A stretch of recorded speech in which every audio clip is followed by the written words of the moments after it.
বিবাহিত জীৱনত স্বামী স্ত্ৰী দুয়োৰে সমানে সামাজিক ক্ষেত্ৰত বা ঘৰুৱা ক্ষেত্ৰত সহযোগিতা থকা বহুত প্ৰয়োজন।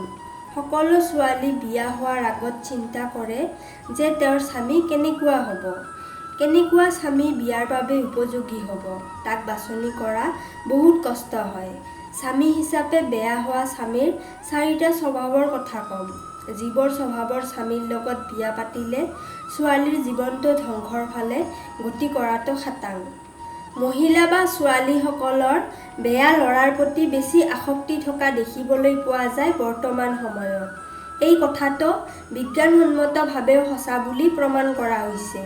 বহুত গৱেষণাত দেখা গৈছে যে বেয়া ল'ৰা বা বেয়া পুৰুষৰ ওপৰত আকৰ্ষণ থাকে ছোৱালী বা মহিলাসকলৰ।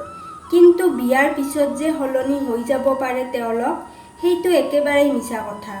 তেওঁলোক কেতিয়াও ঠিক হ'ব নোৱাৰে বা ঠিক নহয়। নাম্বাৰ 1, আত্মকেন্দ্ৰিক পুৰুষ। এই স্বভাৱৰ পুৰুষে নিজৰ প্ৰশংসা নিজেই কৰি বহুত ভাল পোৱা দেখিবলৈ পোৱা যায়। নিজৰ গুণ-ৰূপৰ কথা কৈ আৰম্ভ কৰে আৰু সকলো কথা নিজৰ লগতেই অটল ৰাখে। স্বামী হিচাপেও বহুত ভাল দেখুৱাবলৈ এওঁলোকে চিন্তা কৰে। কিন্তু কেইদিন পিছত এইবোৰ কৰি বিৰক্তি পাব পাৰে বা বিৰক্তি অনুভৱ কৰিব পাৰে। নাম্বাৰ 2, মাৰ প্ৰতি জোখতকৈ বেছি ভাল পোৱা থকা ল'ৰা।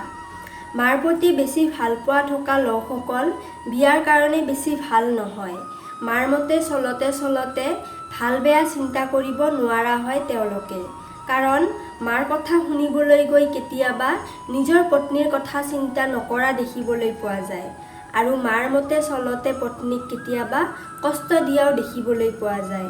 তথাপিও তেওঁলোকে পিছত অনুভৱ কৰিব নোৱাৰা গুণটোৱে এওঁলোকৰ বেয়া গুণ বুলি ক'ব পৰা যায়। নাম্বাৰ 3, বেছি জনা দেখুওৱা পুৰুষ।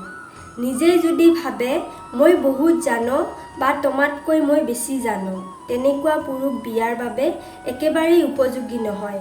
কাৰণ সদায় এওঁলোকে এনেদৰে চিন্তা কৰিব আৰু চিন্তা কৰিয়েই থাকিব।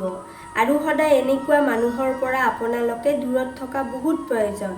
কাৰণ এই পুৰুষে নিজৰ কথাহে বেছি গুৰুত্ব দিয়ে, নিজকে বেছি গুণী বুলি ভাবে আৰু পত্নীৰ কথা কেতিয়াও নুবুজে বা কেতিয়াও তেওঁলোকে শুনিব নিবিচাৰে।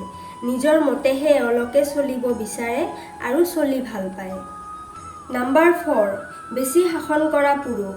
বেছি নিয়ন্ত্ৰণ কৰা পুৰুষৰ লগত একমাত্ৰ নম্ৰ ভদ্ৰ আৰু সকলো কথা শুনা মহিলাইহে থাকিব পাৰে।